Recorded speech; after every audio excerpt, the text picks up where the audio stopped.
Hello and welcome to the Horti-Culturalists. I'm Stephen Ryan. And I'm Matthew Lucas. And we post a video every Friday, so why not hit subscribe and the alert button so that you can keep up with our adventures. Indeed. And if you have a burning horticultural question for Mr. Ryan, every quarter-ish we do a live on a Saturday, which you can ask in real time. Otherwise, put them in the comments below, and every Monday we do a short where you answer anyone's question. Well, I'll do my best.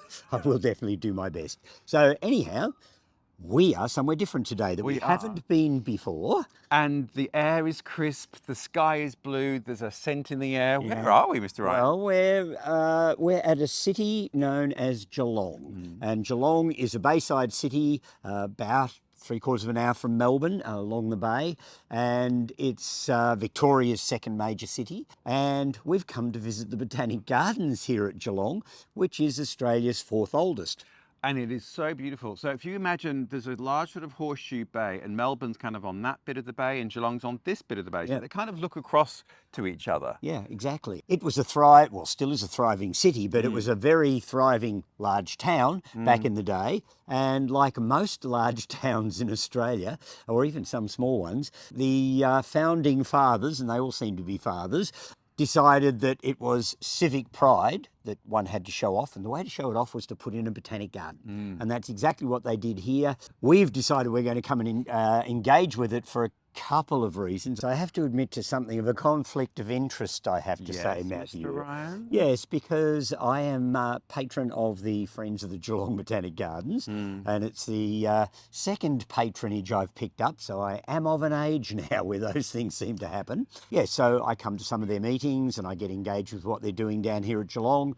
And of course, talking of Friends of the Botanic Gardens, we're going to meet one of the founding members of the Friends group, who I've known probably since then. Yeah, don't look at me like that. Okay. You were a precocious child, Steve. Yeah, I was a precocious child. Well, I have lots of contacts with this garden way back. I'll throw other little tidbits of story at you later. But in the meantime, we need to go and meet Jayne Salmon, who, as I said, is one of the founding members of the Friends group, was president for years. Charming lady, and she's going to talk to us a little bit about the history of the Geelong Botanic Gardens. Okay, well, let's go and find Jayne. Right, let's. Well, Matthew, I'd like to introduce you to somebody I would consider an old friend or a long-standing friend. Maybe it's fair. It does sound much better. So, Jayne Salmon, I'd like you to meet Matthew Lucas. Hello, Jayne. Thank you for having us this morning. Oh, good morning, Matthew. What a beautiful location. The bay, it's just incredible. It's the best north-facing bay on the whole of the east coast of Australia. Well, I'll attest to that. Yes. And what forethought to have created a stunning garden here. Yes. So it's a really important botanic garden. So Jayne's here mainly to give us all of the facts and figures so that we understand just how important it is. So Jayne, one thing you just said to me a few minutes ago was about how Geelong actually ranks in age in Australia. So you can tell us about that to start. Right. Well, the Geelong Botanic Gardens, they're the 4th oldest botanic gardens in Australia. I mentioned Sydney, Hobart, Melbourne, then Geelong. Aha.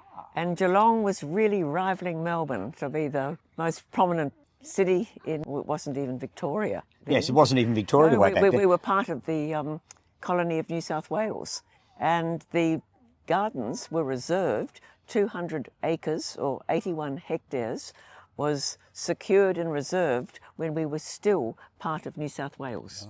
There was April 1851. Victoria separated from New South Wales in August 1851. So we were before separation. So we're really old. Ancient colonial history for those of you not in Australia. Yeah. And Jayne, then I'm curious, from that period, that very early period, there must still be planting here. I presume trees and things that are still here from that period. Yes, we've still got some wonderful old trees, the magnificent trees. They date them from the planting of the first curator, Daniel Bunce. Some of them, there's a Bocconia from the Canary Islands, there's an old beech tree, there's a wonderful ginkgo. Yes, so the ginkgo is a tree that is probably Australia-wide famous for this garden. It is. Yeah. So the garden is full of trees on the National Tree Register. Yes, that's correct. Yeah. Yes. It was very much an acclimatisation garden to start off with, seeing what would grow here in our climate.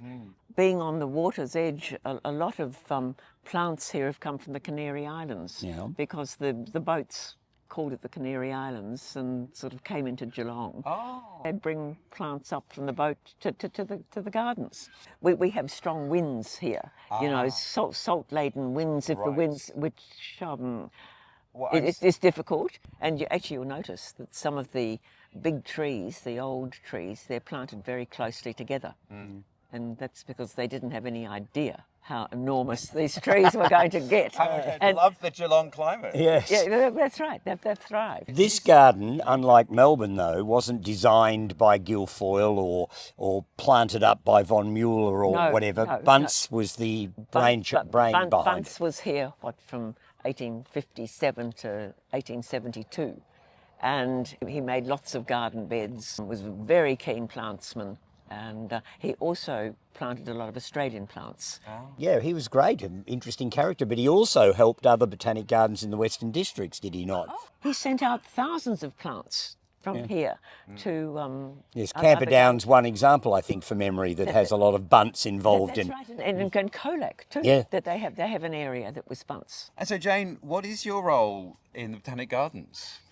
I still am a volunteer guide in the gardens, but I was one of the original 10 people who met with the director of the gardens to see if a friends group could be formed way back in 1985. A good So an year. inaugural friend. I became president of the Friends of the Gardens in 1989, and I continued in that role for 20 years. And so, in relation to the running and the maintenance of the garden, is the Friends a vital part of that? Because in quite a few of the gardens that we visit, the Friends play an enormous role in actual physical maintenance, as well as fundraising and other aspects. Is that the case here too? The Friends play a very, very strong role in the gardens. The first thing we did was to have a group of guides in the garden to try and promote the gardens to the people. And the other thing was to raise money to build a small tea house or kiosk in the garden so that we could attract more Very visitors. important. Yes. We all have a cup of tea, which I'm looking forward to having as well. Right, well that happened in 1992. The tea house was built. The Friends paid for half of it, but then we were told we had to staff it. So we staffed it for 19 years till it was handed over to the city. Wow. Because there were so many rules and regulations. In terms of funding, is the garden funded by the city, or do the, Yeah, no, Friends have a big part in The gardens are funded by the city, but the Friends have played a big role in obtaining grants and getting structures restored. Yeah. They've also paid for staff to go to seminars. The Friends have really advocated for the gardens. Yeah. Well, I think you walk in and you're just sort of captivated by the atmosphere. There's an atmosphere of calm, but we have magnificent trees. Well, Jayne, thank you for spending the time to be here today. It's always nice to have somebody who has a long-term commitment and knowledge of a place we visit, and certainly you have all of that for the Geelong Botanic Gardens. So thank you for being with us today. Yes. Thank you for inviting me, and just enjoy it. And thank you too, because your role is a voluntary one too. So since 1985, your role here is unpaid. Yes. So It took over everything. Well, I'm hoping people have appreciated the time and effort you've put into it. Have we got any letters after our name yet? Yes, I have actually. Well, there you go. so you're an Order of Australia? Yeah, what about an OAM? Is that what it is? Well, yes. it is. Yes, that's well, right. it's a great honour. So congratulations to you. Thank you. Secret question: if there's a nursery, is there a shop? Is there a plant shop here? We sell plants at the nursery. Yes. Yes. But Great. They will Oh, have to exit no, through the here we gift go shop again. here. Matthew and his acquisitive nature. Anyhow, Well, Jayne, thank you very much, and we're going to now head off and explore the wonderful gardens. right. Okay. fantastic. Stephen, the thing about Geelong, I mean, it's the same in Melbourne Botanic Gardens, I think. Yeah. It's such a wonderful climate here. So it's maritime. It's it's virtually on the edge of the bay. Well, exactly. Such an amazing climate. There are things from everywhere. There are dry climate things and there are temperate things you'd see in Britain. But I just love this moment because here is a banana. Yes, quite a Observe, large one. ladies and Yeah, gentlemen. a banana. And just behind Stephen, you can see this beautiful bed of salvias. See, just there. Here is a jacaranda. Yeah. And then here is an Indian horse chestnut. So plants from all over the world, all cohabitating, and it would seem happy with each other's company. Loving life. A rhododendron walk, Stephen. Yes, well, it includes camellias and other sundry things, but yes, you could call it a rhododendron walk. And They're big. They're big and a classic part of 19th century botanic gardens. Oh, yes, exactly. And I actually have a personal connection to these rhododendrons because back in the 1970s, the director at the time, George Vitifolium, wanted to have a rhododendron walk. Yeah. And of course, the Geelong area is renowned for its alkaline soils, which rhododendrons don't like. And George had spent years building up a beautiful acid soil under these big bunya pines with the very intention of planting rhododendrons. Bunya Pine Above us there. Yeah, and the city would not give him funding to buy rhododendrons because they felt that it was inappropriate. But he was not to be deterred. Yeah. And I don't know how it happened, but somehow or another, he and my dad met each other. And Dad said, I will give you rhododendrons if we can have access to the Geelong Botanic Garden for cuttings. Wow. So number of times Dad and I drove down here to Geelong, bringing little rhododendrons down for George, which many of these rhododendrons around us, unfortunately, are those very rhododendrons. How wonderful. And I don't remember what cuttings we got at the time and whether Dad and I felt we got good value out of it, but I think the Geelong Botanic Gardens has had wonderful value out of it. And it's really intriguing because I've got a much longer history with this garden than most people realise. And when they first asked me to be patron of the gardens, I said, oh, it's only taken since the 1970s to get here. So there you go. So we're now walking under what could well have been one of the big rhododendrons that Dad and I supplied to the gardens here. So isn't that remarkable? Well, it really is a wonderful story. And this is quite a long rhododendron walk. Yes, Mr. I Ryan. remember Dad supplying quite a lot of rhododendrons. Of course, they were old cultivars. They weren't anything particularly modern. Yeah. But at the end of the day, does that really matter? Because that's, after all, part of the history of the garden is to have the older cultivars that people don't grow commercially anymore. Yeah. Well done, you and Mr. Ryan Senior. Yes, well, there you go. Well, talking of the acidic soil beneath the bunya pine, Yes. suddenly we're in Kyoto. Well, you could think so, wouldn't you? We've got a Sasanqua camellia in bloom, and not only is it a Sasanqua camellia in bloom, but it's been cloud pruned in a rather handsome way. And it's beautiful. So it's beneath two monumental bunya pines. Yep. And it's just filling the space. It's the most sublime thing. It is, it's gorgeous. Whoever the gardener is that looks after this one is doing a sterling job. Yeah, it's gorgeous. Now, how old do you reckon this is? How long has it taken to get to this point? Well, what is it, about 4.5, 5 metres tall? It's easily as wide as it is tall. It's got to be 60, 70 years old, maybe even more. It would go back probably to somewhere near the era we were supplying rhododendrons, because that was the 1970s. So it could have actually gone in at that point, because Sasanquas can grow reasonably fast. But it certainly exudes age the way it's been pruned. It looks fantastic. Now, would this have been pruned in this manner from the word go, or can you kind of retrospectively cloud prune a camellia? Oh yes, yes. If you get a big arching bush like this obviously has been, then you can easily start pruning the ends of the branches in and create that sort of cloudy effect. So yes, you can sort of do it in reverse. You don't have to start it off like a bonsai and grow it slowly up. You can have a big plant and then you can bring it back into a cloud prune. Now, what did you say was going on just over there? Oh yes, some of the branches have actually enarched and grafted together. So that's sort of approach grafting, and it's done it all on its own. So there's this weird sort of branch. It's hard to tell where one branch starts and the next one finishes because they've sort of grafted across each other. Sounds awful, but it's having the best time. and I might add, it actually makes it structurally even stronger because you've got all these branches crossing over and like attached. a buttress, Yeah. So the tree itself is actually benefiting from that weird grafting technique. Well, there you go.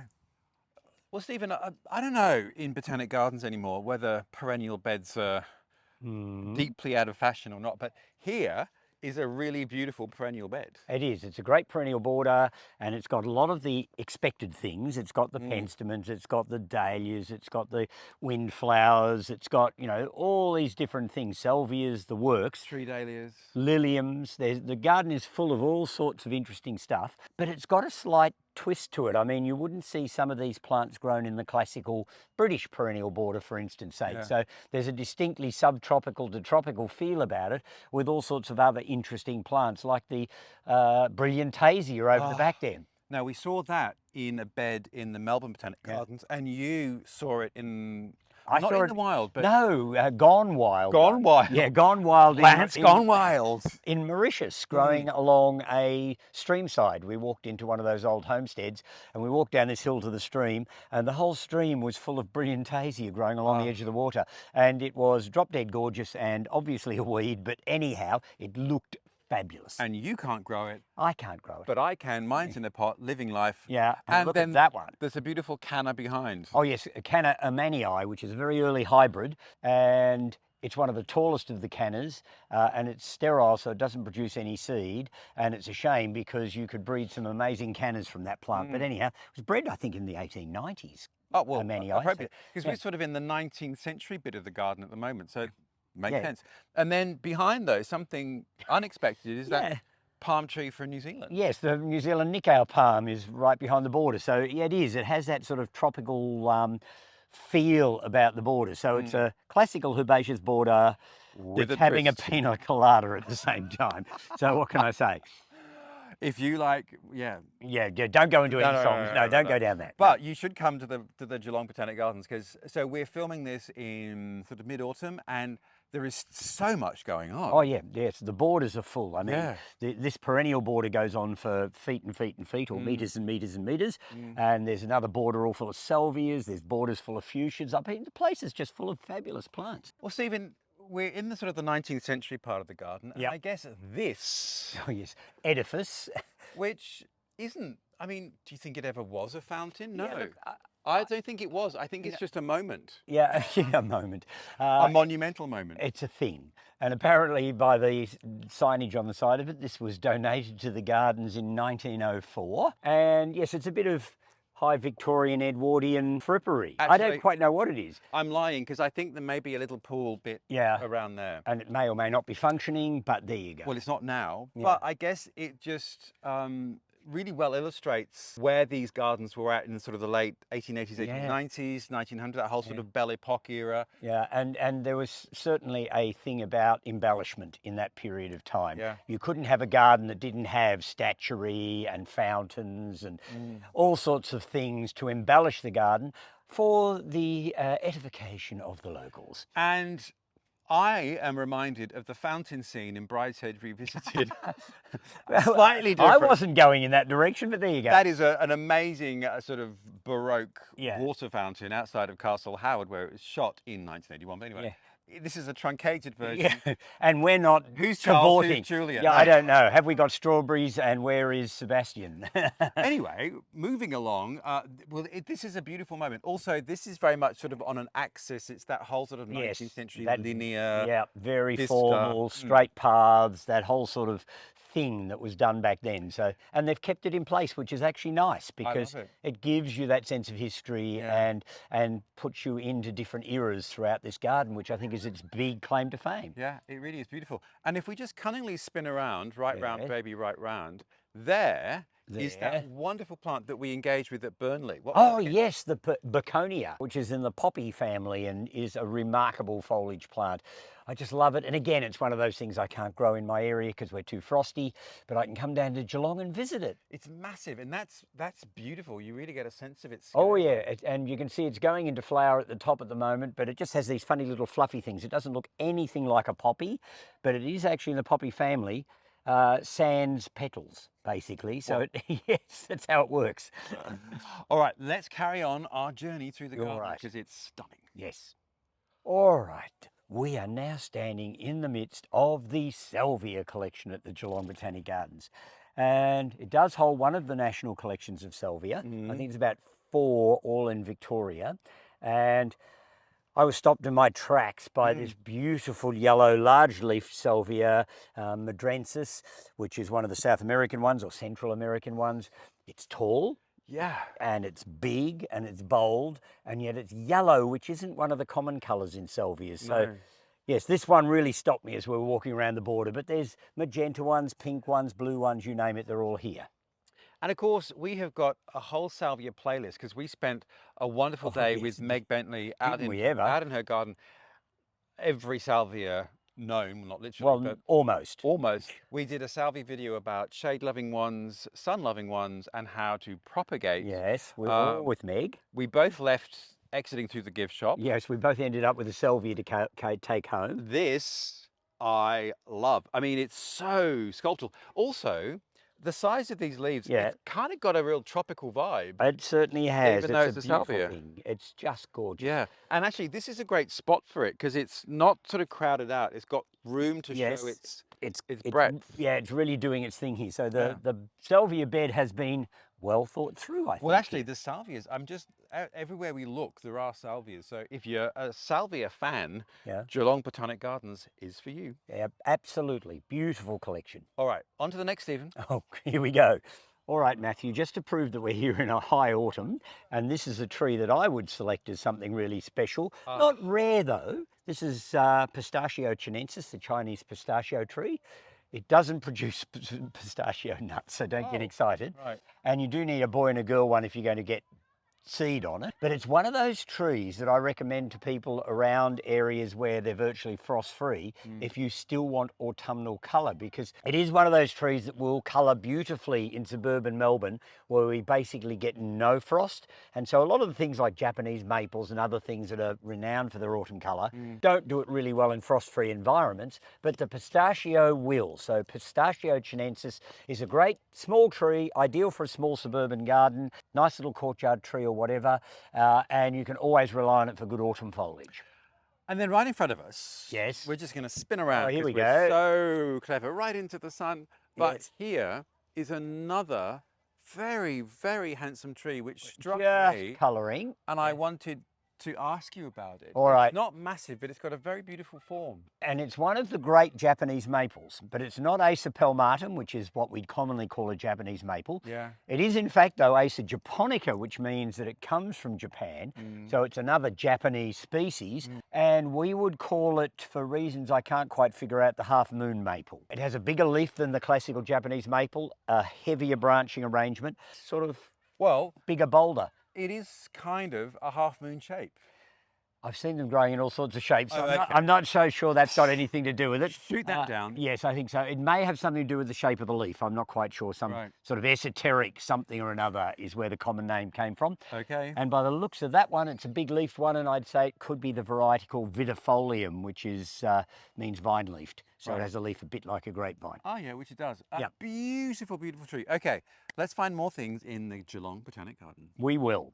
So Stephen, we're still in the 19th century part, and Yep. this strikes me as being a little similar to Melbourne Botanic Gardens. Oh, yes. In terms of that allusion to the tropics. So, but it's a very kind of European or English botanic garden tradition with this overlay of the tropics. Yes, well, you've got the straight paths that lead you through, and certainly you've got a lot of plants that are either subtropical or, as I call it, tropical-esque. Yeah. Things that look tropical but in fact aren't. And that was high Victorian. I mean, they wanted the weird, the wonderful, the exotic. I think if they could have swung through the palm trees like Tarzan, they would have, because that was what they wanted. They wanted to create the feeling of all that wonderful world of exotic material. So bring it into your garden and turn it into a jungle. Yeah, so the Moreton Bay figs, cordyline, palms, bamboos, goodness knows what else. Yes, the whole sort of mixture of well-known plants that give that tropical look. So there you go.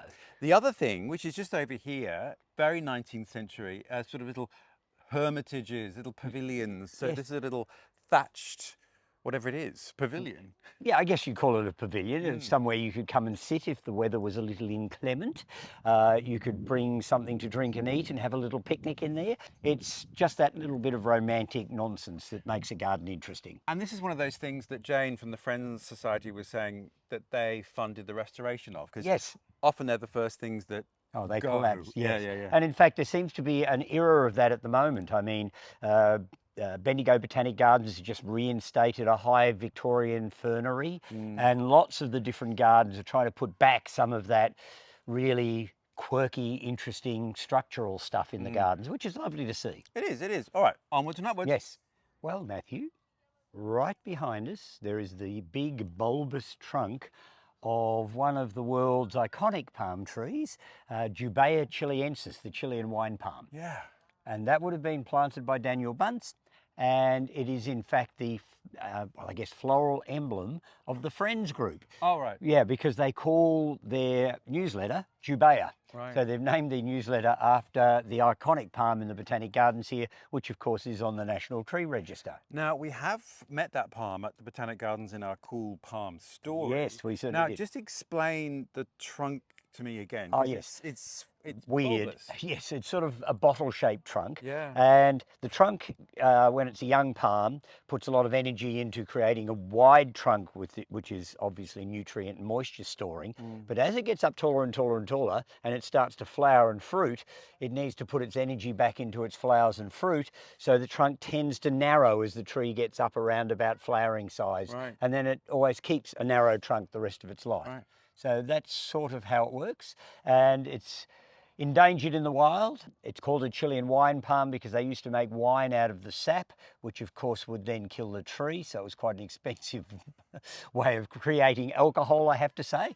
And of course the fruit on it, the nuts on it, if you break them open, inside they actually have coconut milk and coconut flesh. So it's sort of the Weight Watchers version of a coconut, and it really is edible inside. But of course you have to wait 30 or 40 years till it gets big enough to start flowering and fruiting. But anyhow. Very handsome, and it's growing next to a coral tree, which just looks stunning. Yep, you can imagine that coral tree when it's in flower. It would be Beautiful. just superb. Another great tree in the Geelong Botanic Gardens. Yes. Stephen, what's this odd sort of, what is it, rocky moment? Yes, well, this is almost the last remnant of the huge fernery that used to be here in the late 1800s. Ah.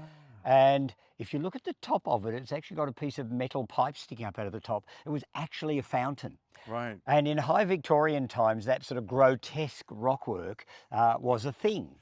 It looked exotic. Now, we have seen grotesque rockwork at Rhopalostylis, and they still have their fernery. Yeah, they do, in fact. Which So, we have videos about, which we'll link. yes, and it's probably the last of the big ferneries in Yeah. Victoria. Although having said that, some of the botanic gardens are actually getting to work and rebuilding replicas of the original ferneries that were there. So this is sort of the last remnant. The Chilean wine palm was actually inside the fernery when it was young, and now you'd need to build an enormous fernery to put that inside of, I have to say. But yes, this is sort of classical high Victorian rockwork. Yeah. They didn't do rockwork like we do, which was meant to sort of blend into a garden. They wanted their rocks to stand out, Yeah. and it does. It does, and yeah.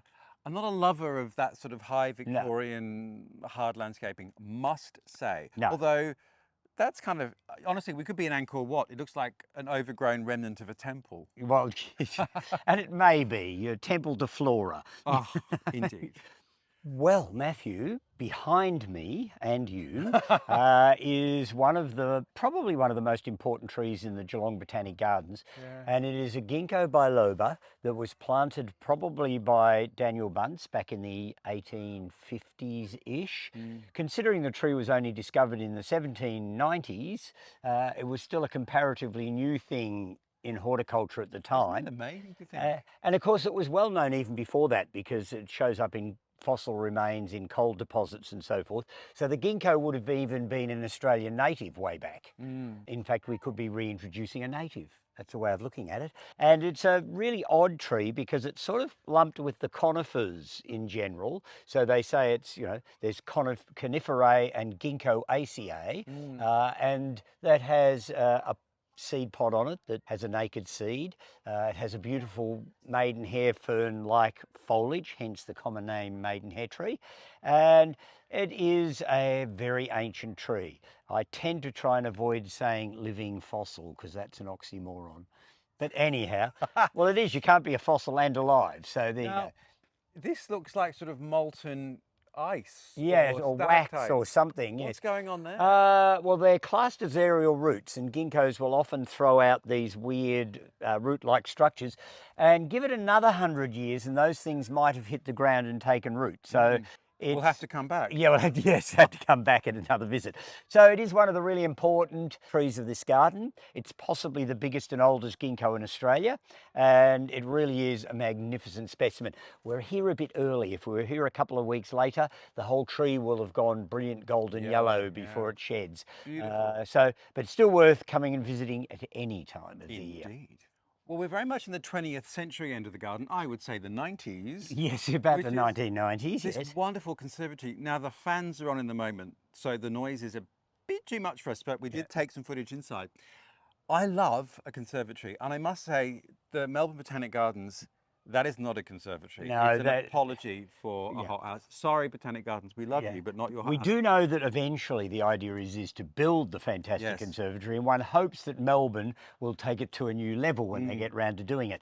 But here in Geelong, they've not only got a quite reasonable sized conservatory, they've got a fabulous collection of plants in there. And again, we've seen lots of things we're vaguely familiar with, things like bat plants, variegated hibiscuses, all sorts of interesting things. And I found something I hadn't seen in the flesh before. Yeah, so tell us about that. Well, the Dorstedia is a weird plant that has a flattened flower base, and all the little flowers sit up in the top of it, and it's in the mulberry family. What? Yes, it's in the Moraceae family. It looks like a bulb, though.